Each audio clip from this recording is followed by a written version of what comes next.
Hello and welcome to Friday Live. I'm your host, Strata lawyer Amanda Farmer. It's Friday. We are heading out live to the Your Strata Property Facebook page.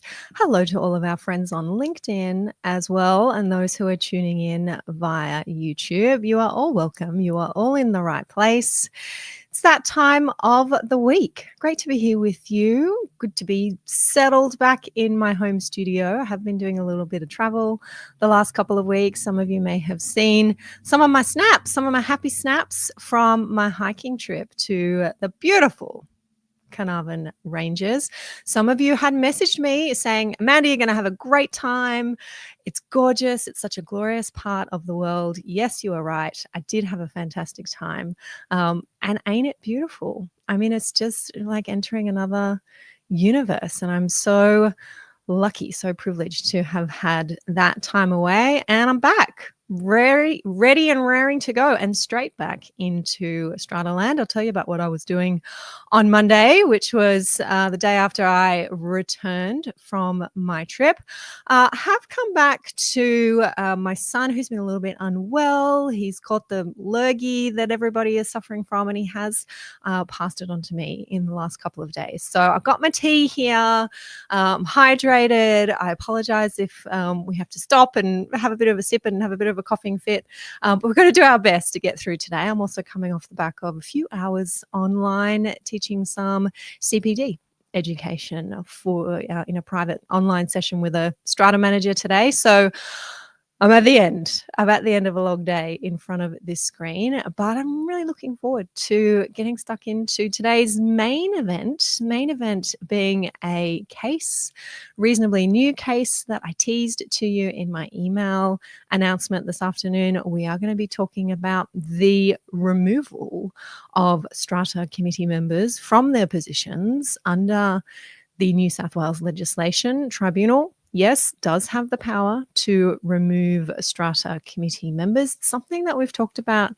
here before, talked about on the podcast. I hear from many of you members inside our online community asking me, Amanda, can this be done? How can it be done? What's the criteria? And until now, I've been saying, don't really know. Don't have reported cases on this. What we now have is both a reported case and an appeal panel decision on the question. So getting ahead of myself here, giving you the nitty-gritty, that is what we are going to be talking about today. If you're coming in, lots of you here. It's a hot topic. Lots of you here. Feel free to say hello. Sean, good afternoon to you. Hey, Anna. Bridget is loving the topic for discussion. Hey, Greg, thank you very much. That's very kind.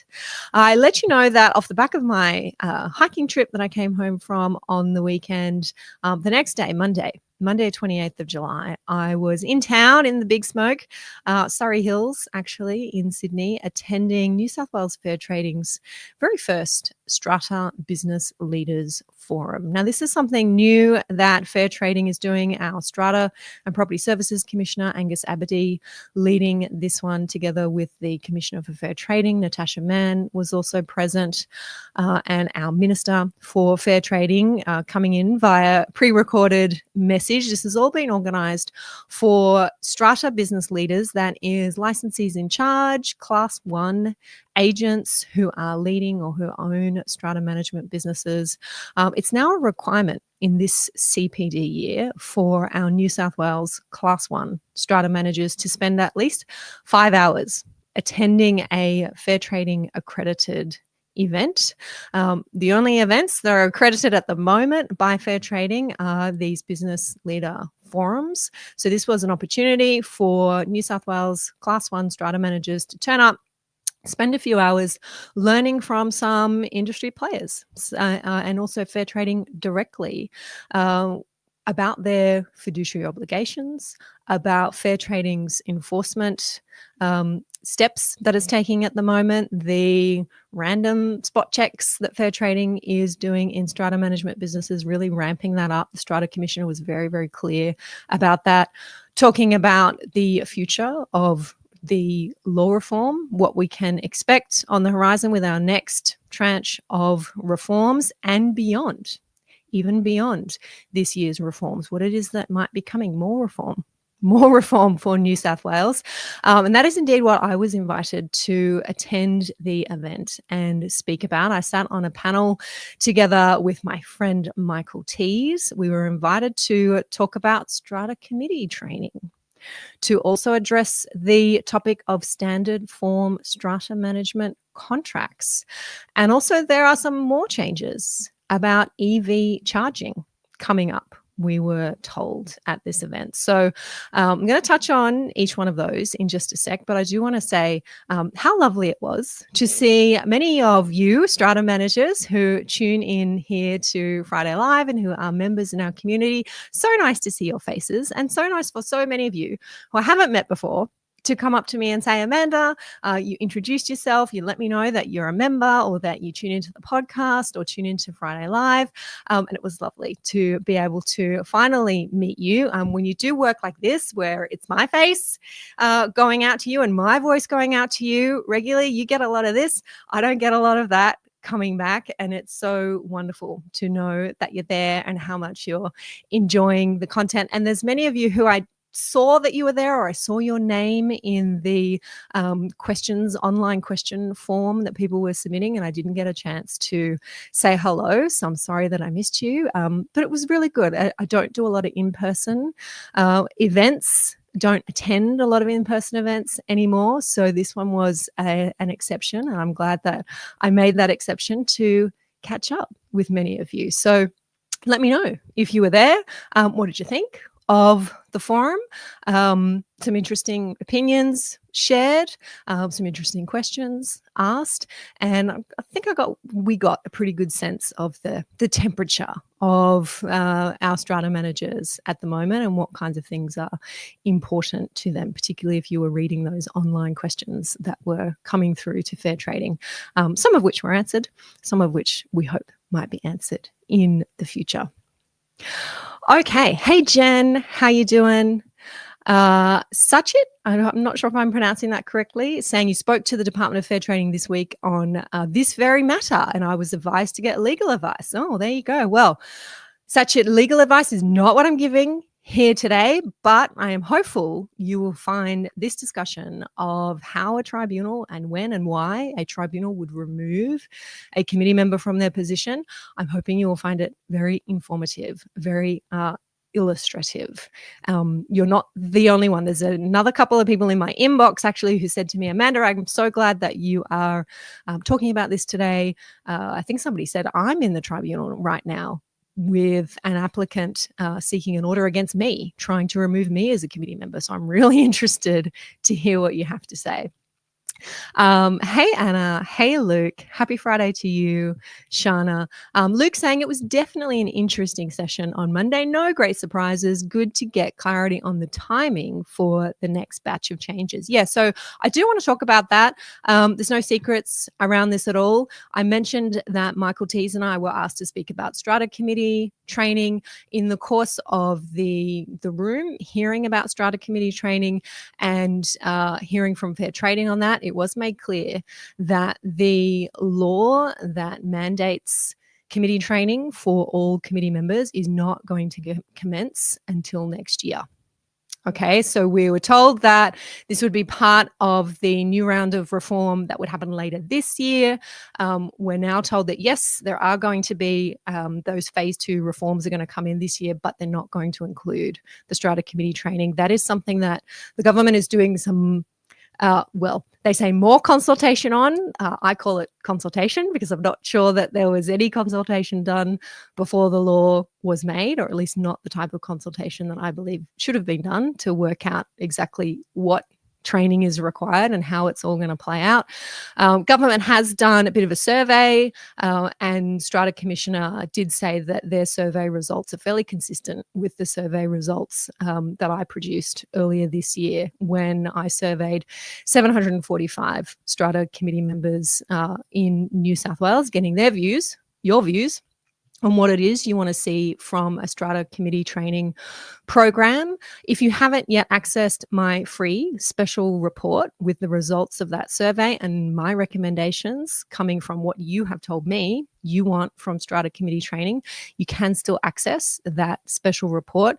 The link to access that one, if you haven't, is yourstrataproperty.com.au/special report. I think the team's already popped that one into the comments here.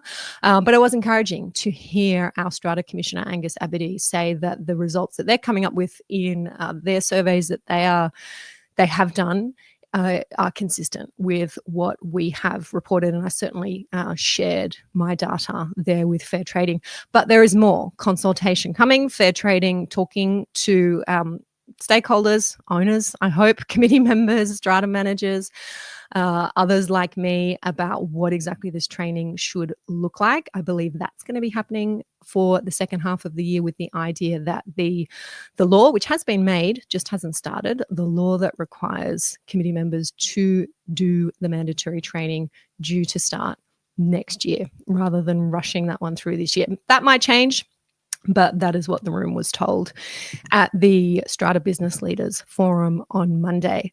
Otherwise, the further to our reforms that started 1st of July, we are going to be seeing more reforms commencing later this year. We're told this will be about October, around about October, that we're going to see these new laws that give fair trading the power to enter common property, enter a lot with permission or with a search warrant, to inspect any alleged failures to properly repair and maintain common property, to be able to make orders, to seek undertakings, to carry out their own invasive investigations of the common property, essentially responding to complaints of serious failures on the part of an owner's corporation to properly repair and maintain its common property. Fair Trading and its officers now able to, not now, when the law starts, probably in October, able to intervene in those situations. So that's been a long time coming. That law we have seen made for some time now, waiting for that to commence, apparently due to commence in October. Also, the laws around assisting owners in financial hardship, so new rules about payment plans, new rules about information that must go out on levy notices, rules about when owners make payments towards their levies, how those payments are applied. The new law is going to be that those payments must be applied first to levies, then to interest, then to other expenses that may have been charged to the owner, like cost recovery expenses. All that law has been made. It just hasn't commenced yet. Those are the laws due to commence in October. And there were some questions I could sense from the questions that were being asked on Monday by strata managers. You're on top of this. You know how different this is going to be for you because you're asking the right questions. And a few times strata managers ask the question, what's going to happen with cost recovery costs, so debt recovery costs, when an owner is not paying their levies on time, there's no payment plan in place, it's been a few months, we've sent all the notices, and we do need to commence legal proceedings to be able to recover those costs. There's something different that's happening in the legislation, isn't there? And I don't think that question was quite clearly answered by Fair Trading. What is different is this: an owner's corporation will no longer be able to recover its expenses, so its legal fees, its debt recovery costs, I keep saying, or cost recovery costs, the legal fees that it incurs when it is chasing a debtor, an owner who hasn't paid their levies. You won't be able to recover those costs from the owner unless you've done two things. One, you've offered them a payment plan. You have to have offered them a payment plan first. And two, you have to get a court or tribunal order allowing you to recover those costs. Now, I spoke about this in a podcast, I feel like it was months ago now, when this legislation, I think when it was made earlier this year. This is a big deal. It is not going to be easy for owners' corporations to recover their costs incurred in chasing unpaid levies. Until now, it has been pretty easy. In some ways, it's been too easy. And this has been a big problem, that owners who are suffering financial hardship, who believe that the costs that they are being charged by the owners corporation, on charge by the owners corporation for the owners corporation's fees in recovering them, are not fair, are not proportionate. Government is stepping in and making it harder for owners corporations to recover these costs. You're going to have offered a payment plan, and you're going to need a court or tribunal order saying, yes, those legal fees can be recovered. Two things. I don't think anyone's making enough noise about that. I don't think that certainly wasn't mentioned by Fair Trading, to my frustration. I think managers, you kind of know that this is out there. Other lawyers, I imagine, are talking about it as well, but it's something to be really aware of.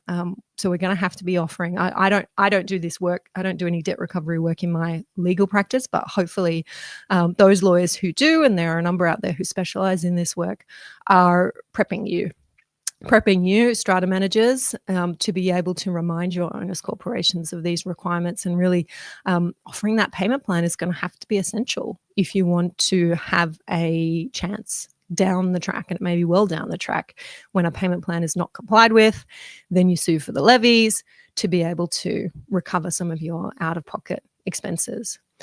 Sean saying this will make it easier for people to not pay levies and will put a burden on those who do pay levies on time. Yeah, I'm with you. And that's what was being said. I mean, how is an owners corporation supposed to fund this often urgent, expensive repair and maintenance work that it needs to fund when it really has no choice but to be entering into payment plans? I mean, that's not the law. The law doesn't say you have to enter into a payment plan. You can reasonably refuse to enter into a payment plan if it's requested. But if you want to recover your legal costs, you have to have offered a payment plan.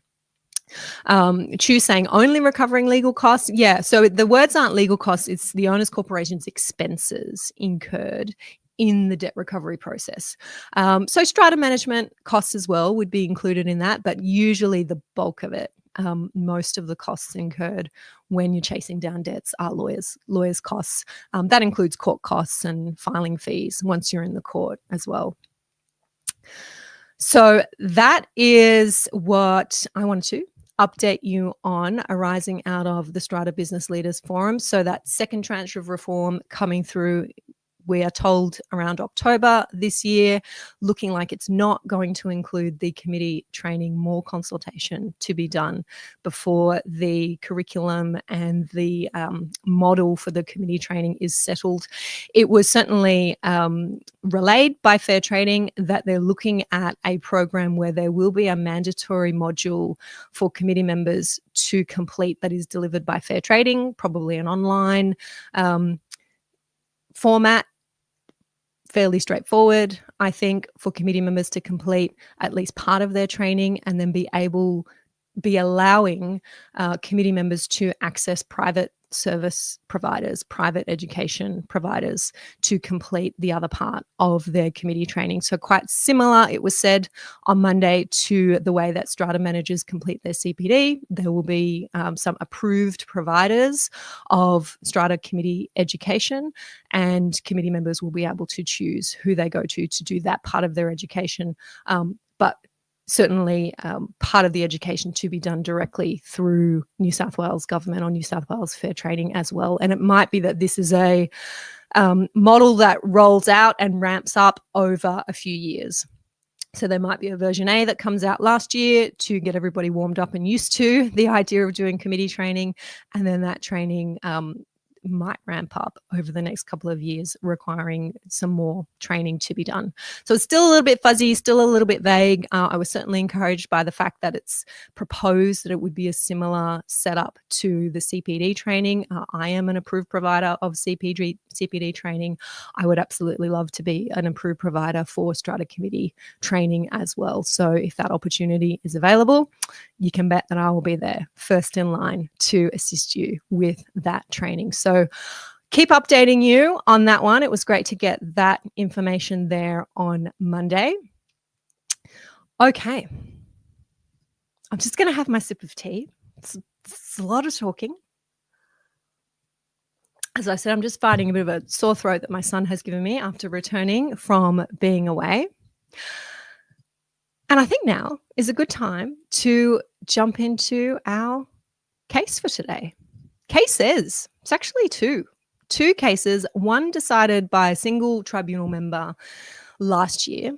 So this case did commence last year and I didn't know about it. I missed it. Don't know where I was, what I was up to, but it is a reported case.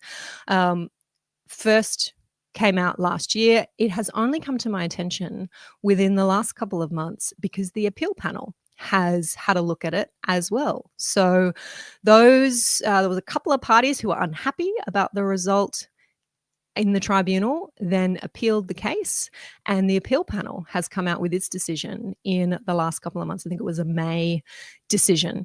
And it all came to my attention through a member inside the Your Strata Property online community. They know who they are. They have posted in our forum to say, Amanda, there's a Section 238 case.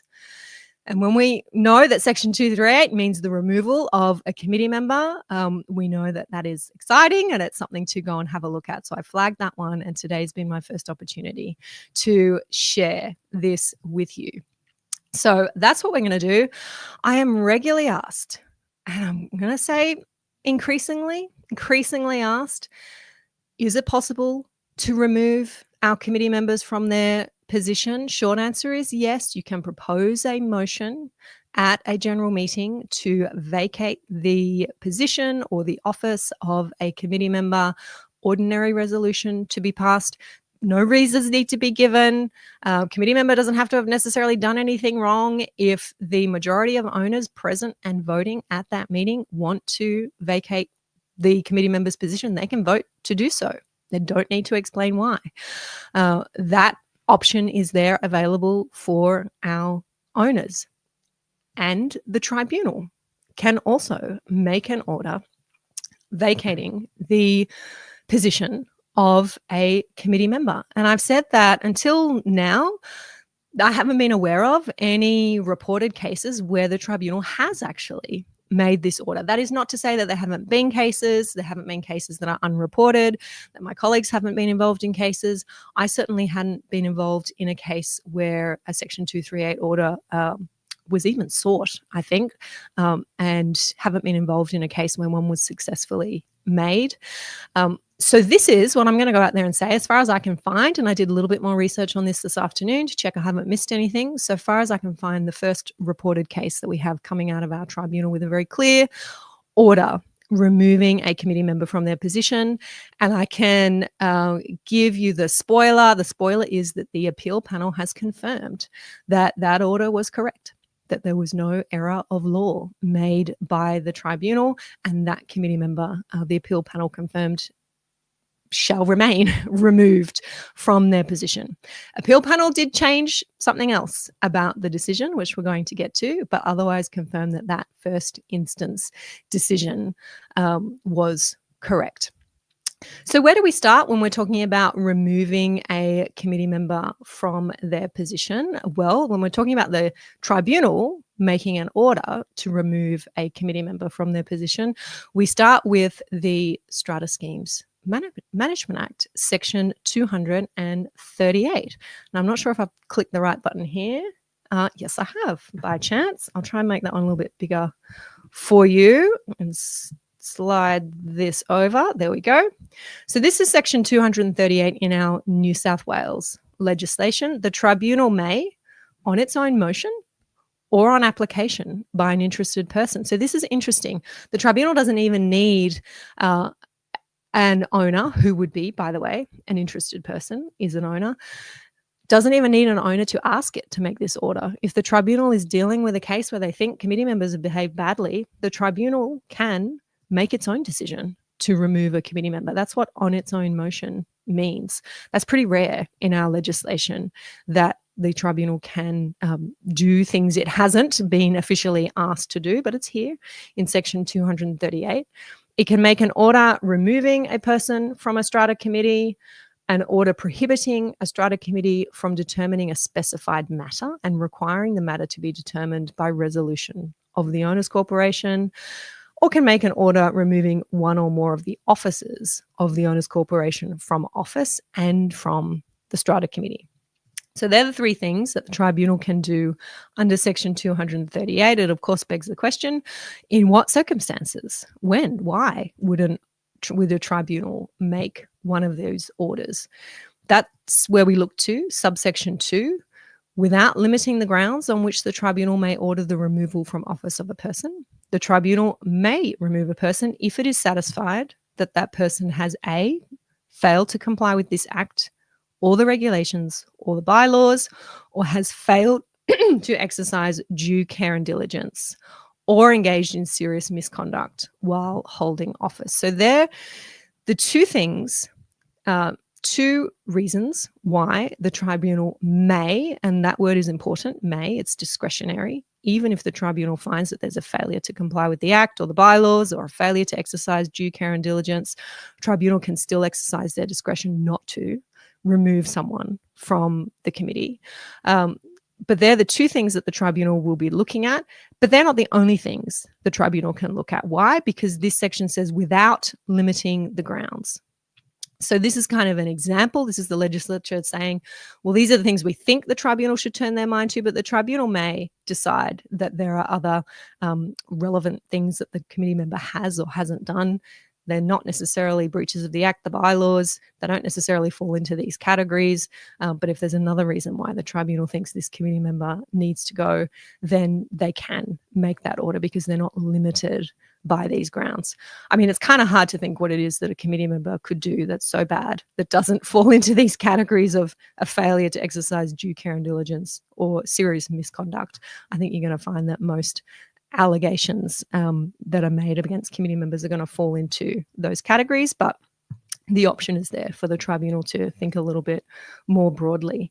So Section 238 is the section under which the tribunal has the power to make these orders. If you are an applicant, and you can be an owner, applicant, that's what this means here, interested person, an owner falls into that category. If you're applying for removal of a committee member, then you apply under Section 238. And as for whether the committee member has failed to comply with the Act, the tribunal is also hand in hand with looking at the Section 238 requirements. The tribunal is going to look at the Section 37 duties of a Strata committee member. And I'm just sharing that now on the screen. And these have just gotten a little bit clearer, a little bit more beefed up with our 1st of July changes to the legislation. We can get rid of a Strata committee member if they have failed to comply with the Act, right? We need to look at the duty under the Act of Strata committee members to work out, well, have they failed to meet these duties under the Act? What are their duties? They have to act with honesty and fairness. They have to act with due care and diligence. They have to act for the benefit, as far as practicable, of the owners corporation. Honesty and fairness, that's a new one that has come in with our 1st of July changes. Arguably, committee members have always had to do that, but it's now there in the legislation. They have to comply with the Act and the regulations. They have to only use or disclose information obtained as a member, that is a committee member, including information about the owner of a lot as required to carry out their functions or as authorized by law. And they shall not behave in a way that unreasonably affects a person's lawful use or enjoyment of a lot in the strata scheme or the common property. So if you are somebody who is wanting an order to remove a strata committee member from their office, you're applying under Section 238, I strongly recommend that you go and have a look at Section 37 and you point out the ways in which the committee member has failed to meet these duties, failed to act with honesty and fairness, due care and diligence for the benefit, as far as practicable, of the owners corporation. Are they self-interested? Are they engaging in conflicts of interest, or do they have a conflict of interest that they're not recognizing? That would be a breach of their Section 37 duty, therefore a breach of the Act. And remember, Section 238 says that the tribunal can make orders removing a committee member if there is a breach of the Act. So I just wanted to point out to you, because you'll see it come up in the case and other cases that look at Section 238, this interplay between Section 238 and Section 37. And I think we've got links to each of those to share with you. I think we've got a Section 37 link as well, Rach, if you can pop that one into the chat.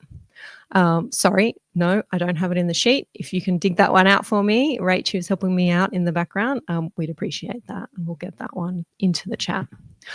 All right, so let's have a look at the famous case that I've been talking about. I have it here next to me, but I've just propped up my light here. Just one second, because I do want to show you this.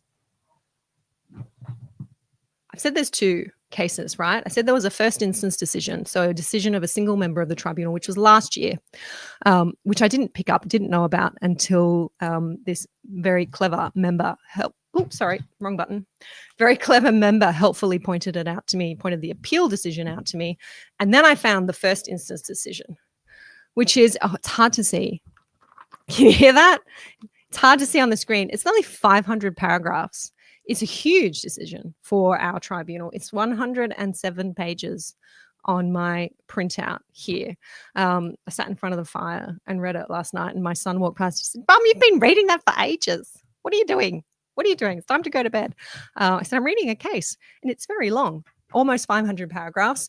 I'm not going to talk about all of it here today, but I am going to give you the link to it and to the appeal decision. And, you know, if you're ever sitting in front of the fire, it's Friday night, glass of wine, maybe you would like to read the full case, because there's a lot in it. It is not just a Section 238 case.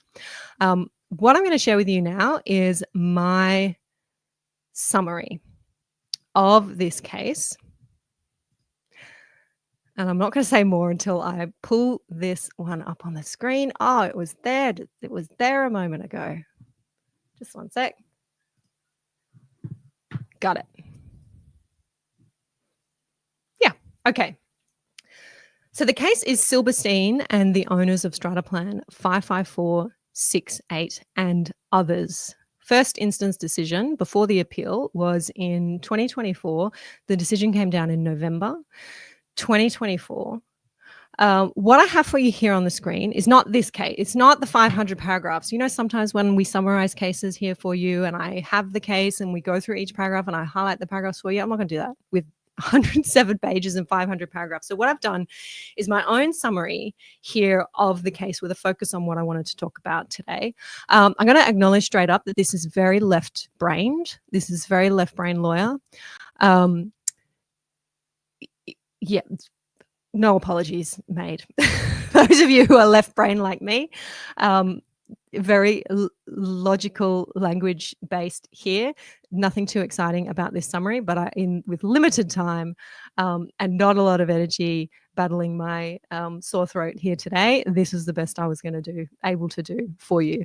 I will share, this is a PDF, and I will share this one with our members. We'll have a link to this one in the forum shortly after today's chat, and I'll include the link to the cases as well. But otherwise, these cases are reported and we're going to put them here into the chat.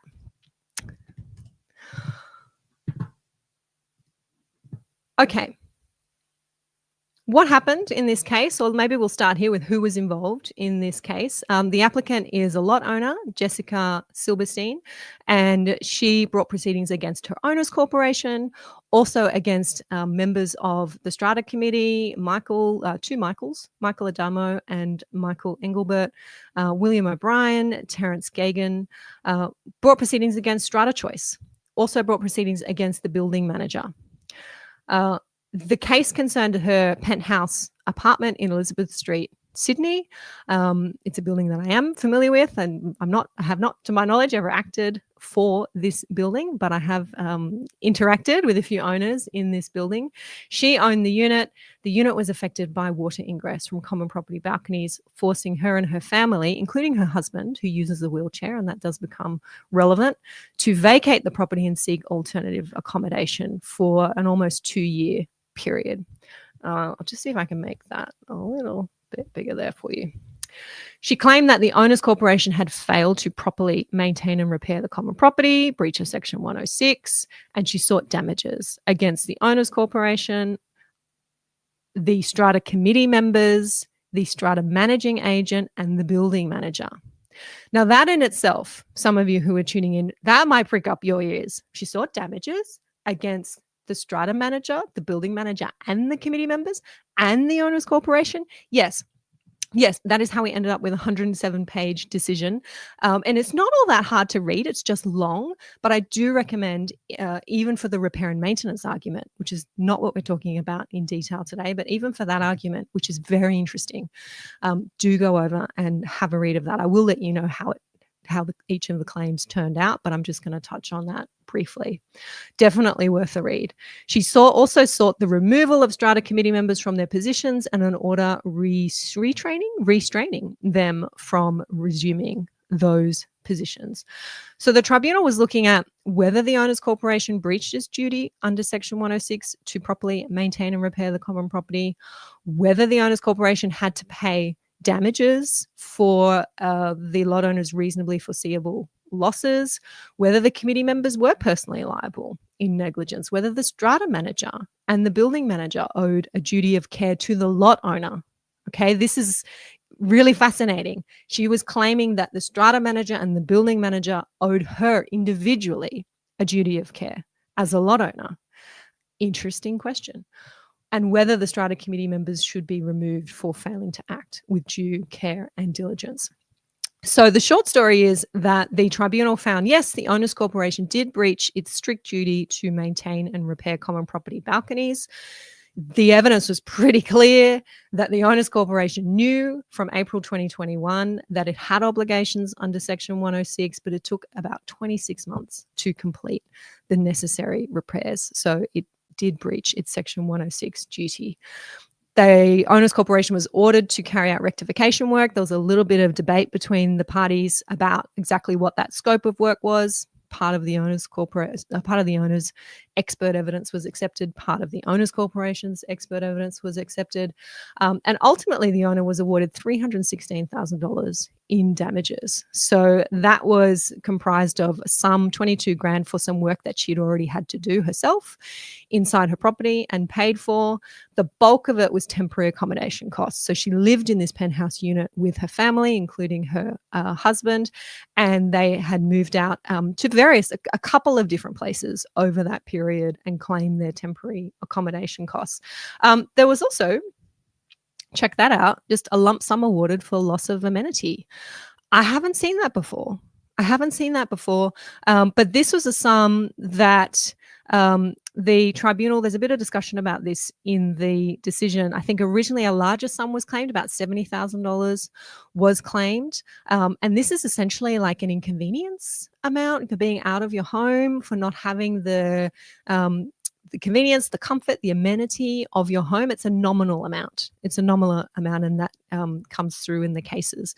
The tribunal ultimately found that $10,000 was a reasonable nominal amount to award for loss of amenity. So, I'm often asked by lot owners, can we claim for our anguish and can we claim for our pain and suffering? I hadn't seen this loss of amenity lump sum awarded before. So those of you making claims, it's worth a read. I'm not going to say blanket, just throw in a claim for loss of amenity. It does depend on the facts of the case.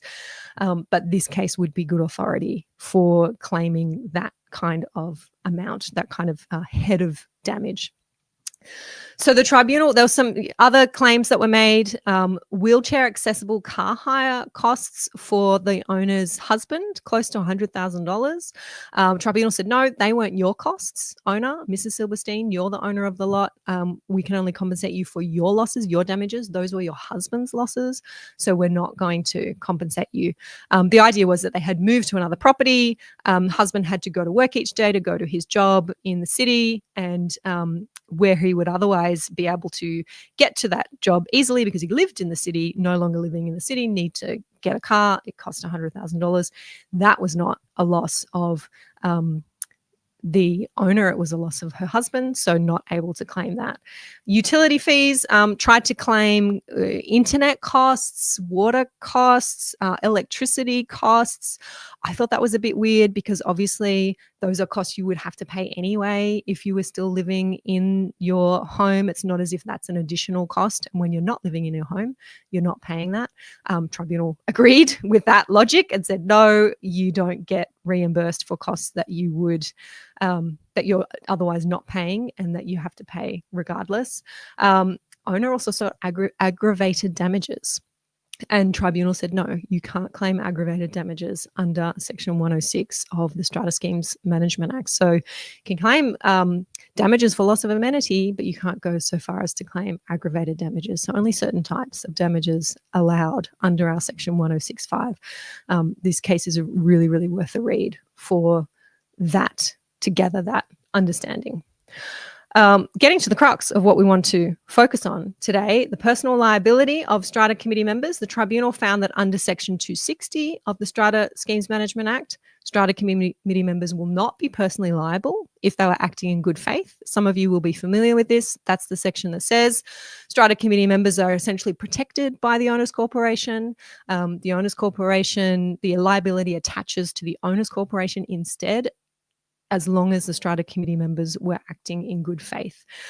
So to be able to successfully sue a Strata committee member personally, you have to prove that they were not acting in good faith, because otherwise they are protected by their position as Strata committee member. They are protected by their owners corporation. What does good faith mean? It means exercising the caution and diligence expected of an honest person of ordinary prudence. I'm going to say a little bit more about exactly what that means today. There was a claim in negligence. Remember, I said the owner claimed that the committee members had been negligent. The tribunal dismissed those claims against all Strata committee members, even though the tribunal did end up finding that there was a lack of good faith, at least on the part of one committee member. The tribunal said, I don't need to decide this question of whether these committee members were negligent and whether you should get damages, because I'm already awarding you damages because of the owners corporation's breach. And essentially you're not allowed to double dip. So even if I said these committee members are negligent and you can be awarded damages arising from that negligence, that would be compensating you twice. And I'm not going to do that because I'm already compensating you for the owners corporation's breach. So the tribunal said, I'm not even going to get into that question. But the point is that it is possible for the tribunal to make a finding that a committee member has not acted in good faith, therefore they're not protected by Section 260, that they have been negligent, and that damages, if an owner has suffered damages from that negligence, the tribunal can make orders to compensate the owner. So we don't have to go to a court to sue a committee member. We can do all of that in the tribunal. The tribunal has the power to make those orders. So that's good confirmation there.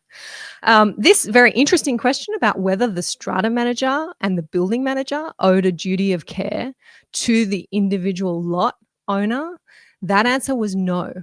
The tribunal dismissed those claims against the strata manager and the building manager and said neither of those people owe a duty of care to the lot owner. Why? Because that would create potential indeterminacy of liability. I've just said those words out loud. I don't really know what that means. I don't know what that is intended to summarize. So I'm going to skip on to the next point.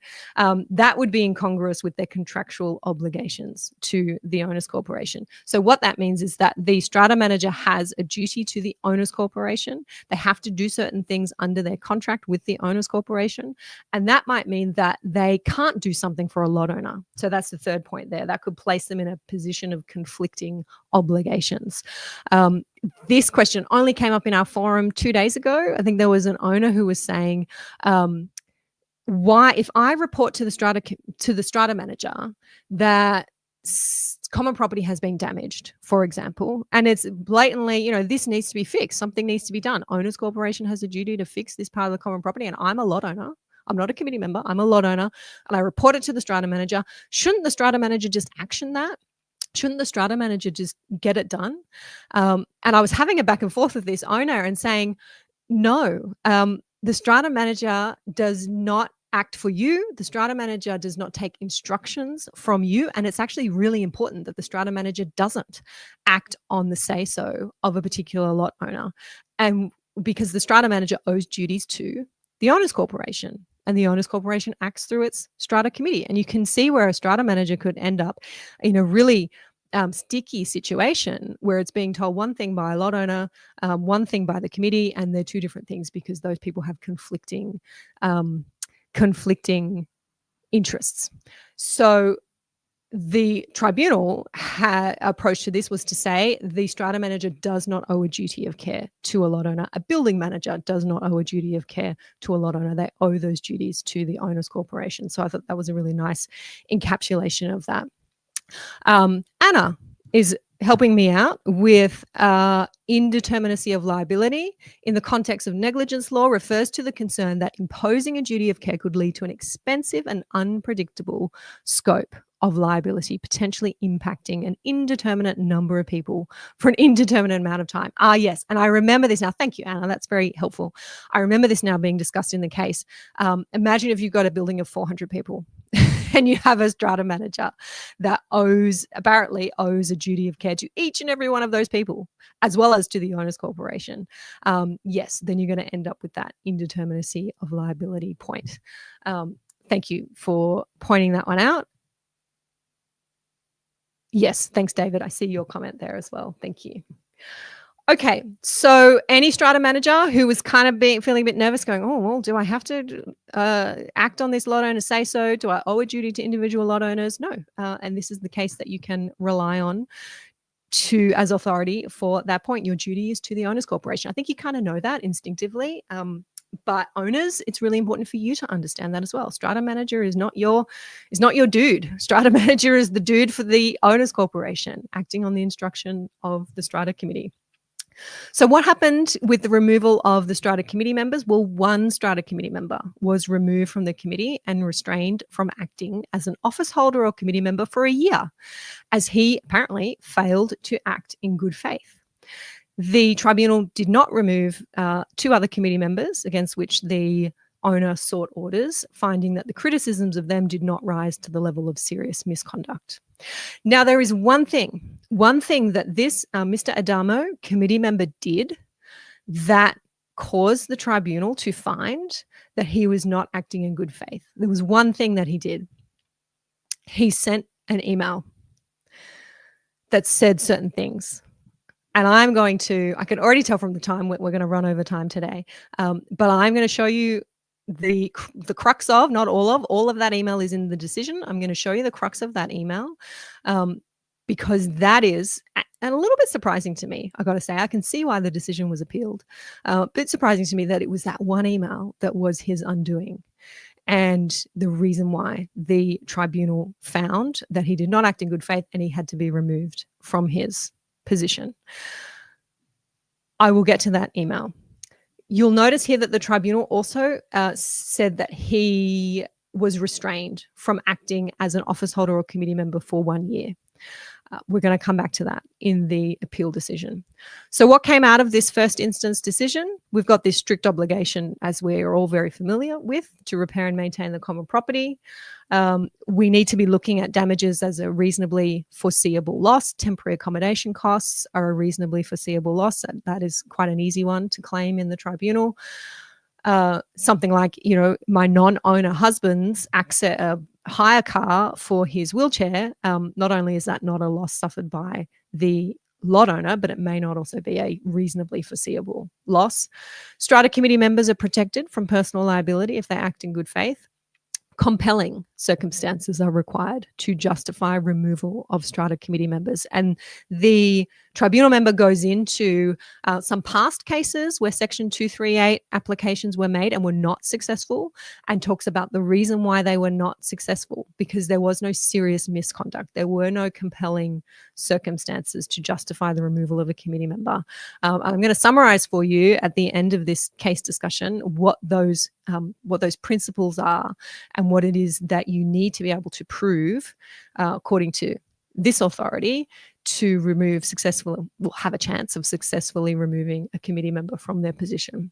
And the tribunal does have jurisdiction to determine negligence claims that arise from the operation, administration, or management of a strata scheme. I'd probably add one more there, which I don't think comes up in this summary.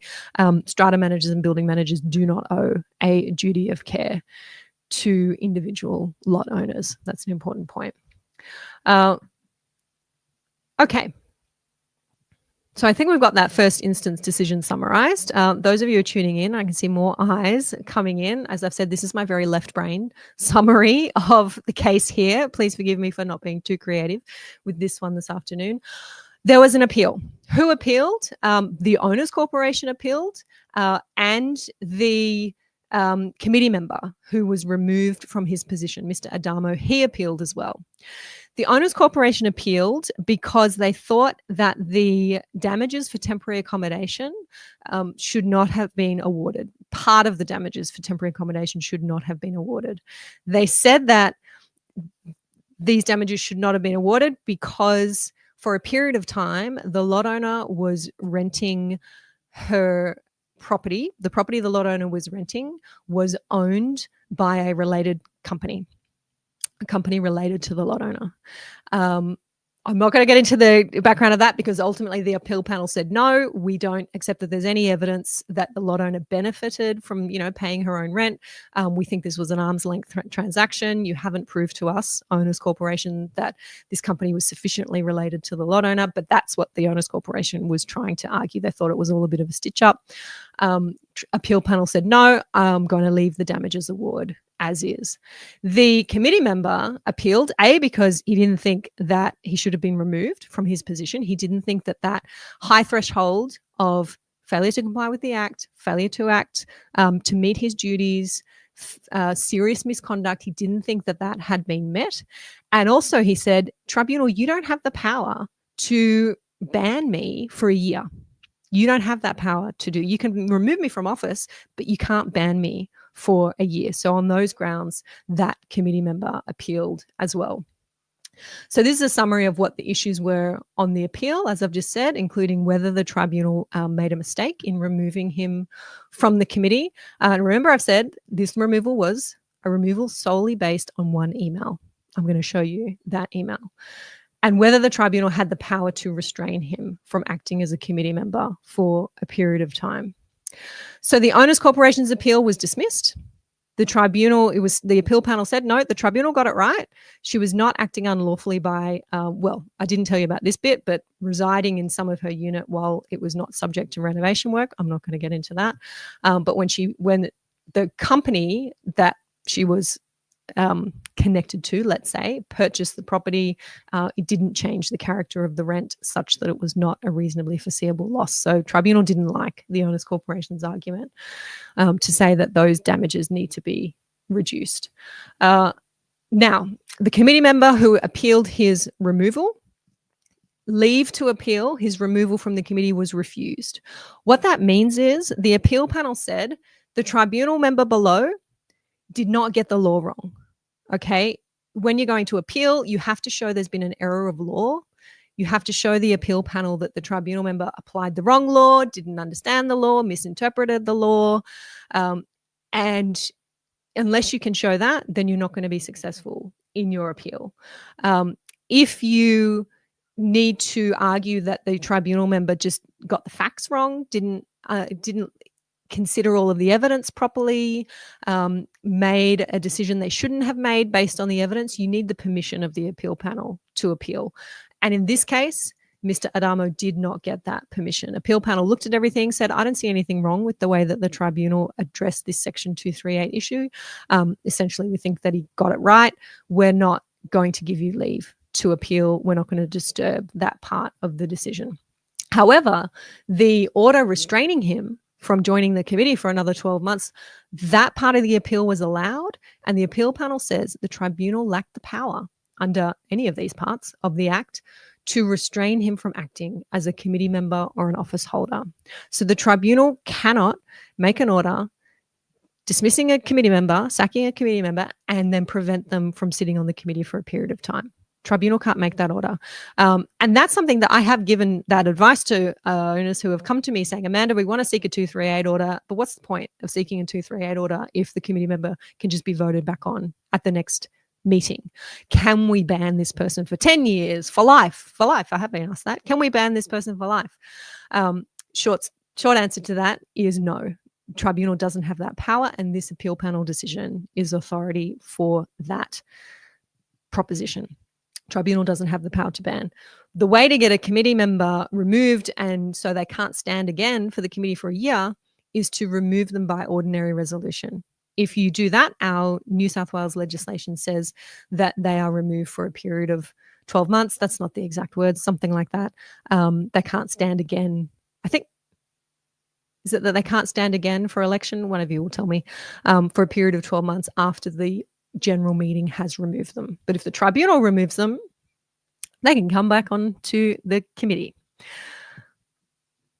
Maybe we'll see some reform in that area. New South Wales loves its reform. When we have a decision that maybe makes a section of the legislation a little bit pointless, maybe we'll see some reform giving the tribunal that power. But tribunal below got that one wrong. Okay, so he stayed removed from the committee. The restraint on him from acting as a committee member was removed. There were some cost orders that were made there. I'll make sure that our members have access to this summary so you can get into the detail of that. But what I've said to you is this committee member was removed because of one email that he sent. This was a June 2021 email, and there are some lessons here for our committee members. So the tribunal found, and the appeal panel said, that this was fine. There was nothing wrong with this finding.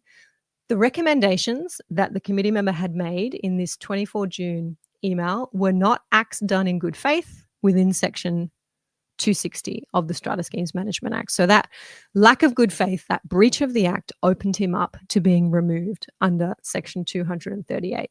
So before I get to the email, I'll give you some context. June 21, the building manager had got quotes for common property rectification work. The building manager sent the owner's husband a document which addressed various matters regarding the rectification of common property defects, including whether or not the owner's corporation conceded an obligation to do any work on the areas. Then there was a meeting on site between the owner, her husband, the building manager, a Strata committee member, and Mr. Adamo, another Strata committee member.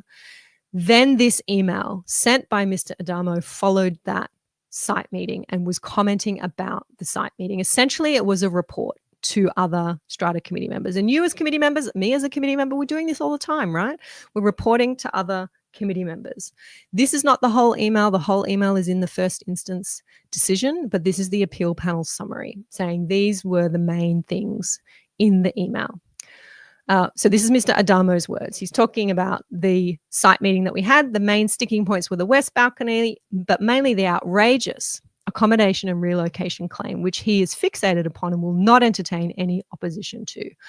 I suggest the way forward is for the owners corporation, minus the owner, to resolve for the owners corporation to issue a notice that it intends to undertake common property works in the lot, being essentially those works listed in the summary, with the exception of east and west balcony. The owner should be notified that the owners corporation requires her to rectify those balcony issues in accordance with a bylaw that was relevant to her renovation. My view is that we should not, under any circumstances, agree to pay Lot 132 anything for relocation or accommodation expenses. It would set a potentially very expensive precedent for the future, whereby brazen lot owners who want to undertake major renos requiring them to move out of their apartment can hit the OC for their relocation and accommodation costs if they discover a common property defect related to their lot, whether or not that defect would have affected the habitability of their apartment.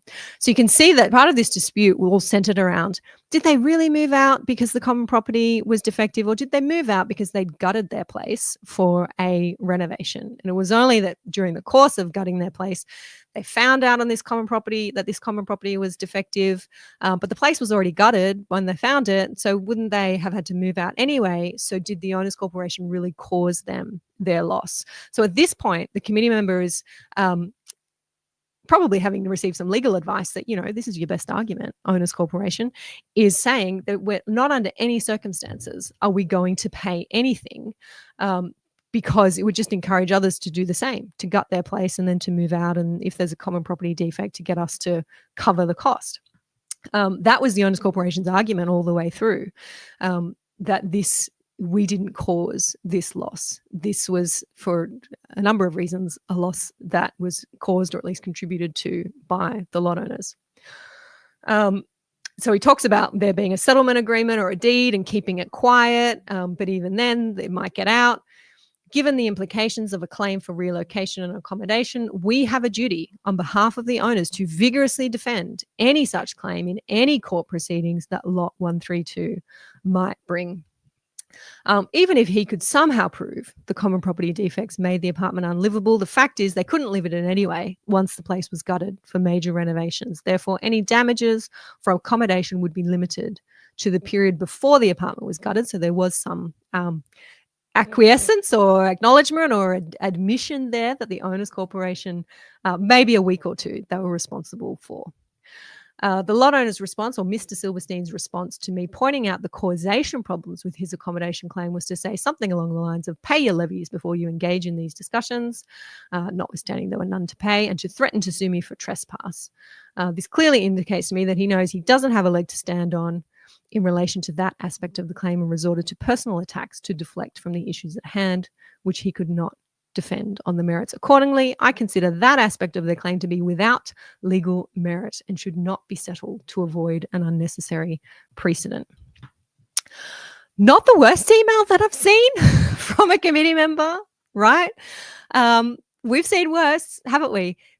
And so when you hear me say 24 June 2021 email was the reason this tribunal sacked, got rid of, ordered this committee member to vacate their position, not acting in good faith, you might be scratching your head a little bit and think, really?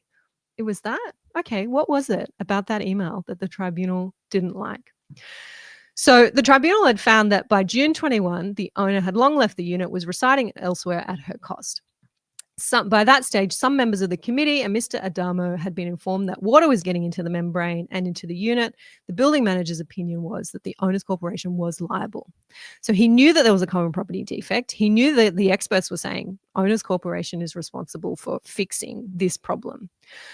The recommendations made by him were not acts done in good faith, because he was completely opposed to the owner's relocation and accommodation claim, which indicates his mind was closed to the possibility that because of the failure of the common property membranes, it may be necessary for the owner and her family to reside elsewhere. He was just black and white about it, even though we accept that we've got a problem here with common property, that it's leaking and we need to fix it. Under no circumstances, I think were his words, and not under any circumstances should we pay anything for relocation or accommodation expenses. It was highly relevant that he knew that water was getting in. Tribunal found a failure to act in good faith will be indicated if actions or conduct can be characterized as a failure to act with the caution and diligence expected of an honest person of ordinary prudence, or a failure to act with reasonable caution and diligence. His recommendation that the OC should not under any circumstances agree to pay anything because of its expense and to avoid setting a precedent was failing to act with caution and diligence expected of an honest person of ordinary prudence. He was a Strata committee member with duties under Section 37 to carry out his functions for the benefit of the Owners Corporation. Recommending such an inflexible approach had the potential effect that the Owners Corporation would be unable to recognize a situation where failure of common property had the consequence of having to vacate and financial consequences for the Owners Corporation.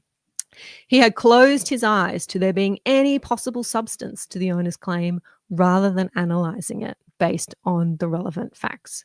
In my view, a person acting with caution and diligence would have paid close attention to what had actually occurred to the owner and the unit, and would have been alive to or open to the possibility that in those circumstances, liability would attach to the Owners Corporation. So for those reasons, tribunal said, this email demonstrates committee member was not acting in good faith. That is enough for me to say committee member needs to go. Karen saying he had closed his eyes. Excellent. Yeah, there's some great words in there. Great words. I told you I had a rollicking good time reading this one last night. That's the end of my summary page there, as a summary 8 pages there. And as I've said, I'll make that one available to our members. But what I just wanted to bring together for you, and I know a couple of you had to go early. Thank you for letting me know. I just wanted to bring together for you some key principles here. And these principles don't just come from this case. They come from other earlier cases where the tribunal has said, no, we won't make a Section 238 order removing a committee member. The principles in my summary are this. There is a very high threshold for removal. You might not think it from this particular case, but what the tribunal members are saying in their consideration of Section 238 is that there is a high threshold to be reached for a Section 238 removal application. You need more than just mere negligence. You need serious misconduct. A single mistake, a misunderstanding, a delay, a discourtesy is not going to be enough. You need dishonesty. You need bad faith. So that is, the example of bad faith in this case was saying, look, we might be responsible for a couple of weeks of accommodation, but under no circumstances are we ever going to pay these guys anything at all. It doesn't matter. It doesn't matter what they might come up with. We're just going to be completely inflexible about that. We cannot let them win. It would set this crazy precedent for the rest of the building, and there's no way that we can allow them to get any money out of us. So that was bad faith in this tribunal member's eyes. If there is a deliberate breach of the law and a knowing and deliberate breach of the law, I know this is illegal, but I know the lawyer told me not to, but I know the strata manager said we shouldn't, but I'm going to do it. If there's conflicts of interest, of which the committee member is clearly aware, if there is a misuse of funds, knowing misuse of funds, if there's a pattern of this kind of behavior, then you're going to have that sufficient magnitude of serious misconduct. And remember, those words are in 238, serious misconduct that would justify this discretionary removal of a committee member. That's where I think the threshold is at. In terms of the evidence that you're going to need to be able to convince the tribunal that a committee member should be removed, the standard is an objective standard. The evidence needs to be objective evidence. It's not what you think as an applicant who is asking for this order. It's not how you felt. There are examples in the cases of where an applicant has complained that a committee member was rude and abusive and threatening and used bad language in a meeting. And the tribunal just said, no, that's not good enough. I hear that that's how you felt. I don't really accept that that's what's happened. This is a he said, she said situation. Objective material. We're talking about direct evidence of misconduct. We've got the committee member's own email here in this case, where you have committee members giving evidence under cross-examination about what they did or didn't do, or what they did or didn't think. That's going to be helpful direct evidence. Where you have a witness statement. You're going to need witness statements saying, I heard, she said, and then that your credibility is going to be tested, and that's going to be tested against other people's evidence as well. If you don't have, you need that really good, strong evidence to be able to get a case like this across the line. And the tribunal is going to look at context and is going to look at proportionality, what was going on at the time, why might the committee member have been acting in this way. All of those surrounding facts are going to be relevant. And ultimately, in each one of these cases, this one, whereas 238 was successful and others where 238s have not been successful, the tribunal keeps coming back to democratic principles. An owners corporation elects its strata committee members, and it's going to take a lot for a tribunal to interfere with that, in the same way that it takes a lot for a tribunal to interfere with the appointment of a strata manager and appointing a compulsory manager. Tribunal doesn't like to do that because it likes to preserve those elected strata structures and doesn't like to interfere in owners' decision making. So tribunal is going to start from a place where it respects those choices that lot owners have made to vote in particular committee members. It's also going to recognize that committee members are volunteers. They're not necessarily legally trained. I don't know if Mr. Adamo is legally trained. There's a certain comments made in that email that make me think maybe there was a bit of a legal background there. Maybe the tribunal was aware of that. But recognizing that committee members are doing the best they can. So you really need to show evidence of willful and serious misconduct, not just mistakes or misunderstandings, because these are volunteer committee members and they are not professionals.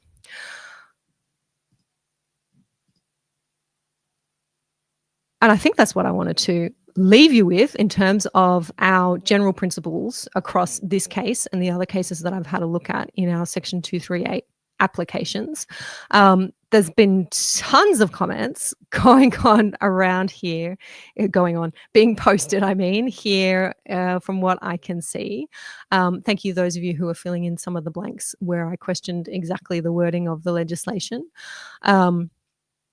There is, Erin, a link in here in the comments. I believe it's made it to the comments to the cases. They're both reported cases. I think you've just asked me, Erin, about a case number. So the first instance decision was 2024 tribunal decision number 66, and the appeal decision is a 2025 decision from the appeal panel number 102. If that helps you, asking there for the numbers. Thank you, Karen, for helping out. Patricia saying, will the threshold be higher when the new words fair and honest come into effect under the new Section 37? So that is already in effect. Those words are already, Karen, Patricia, from the 1st of July, already in the section.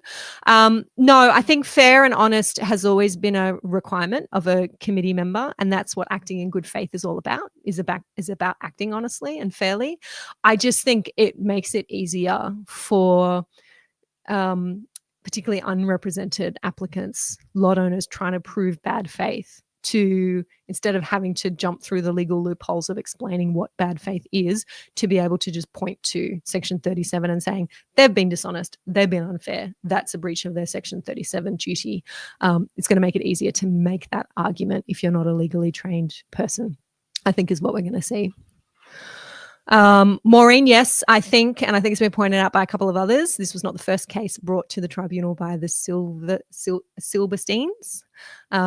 So, yeah, I think there might have been a couple of other claims previously. Not to say that they weren't well-founded. These people were obviously suffering for many years with water ingress in their apartment, as many of you have experienced, and as most of my clients at the moment, I've got to say, are experiencing. So there's no judgment there as to any necessity or otherwise for this litigation.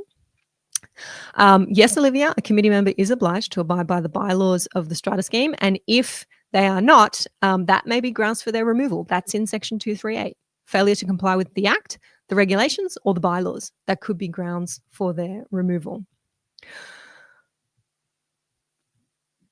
Okay.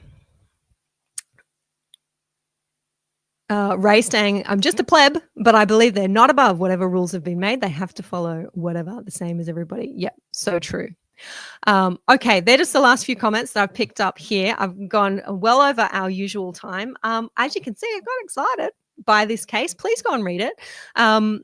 One or two of you I know have, and thank you to that person, you know who you are, who brought this one to my attention.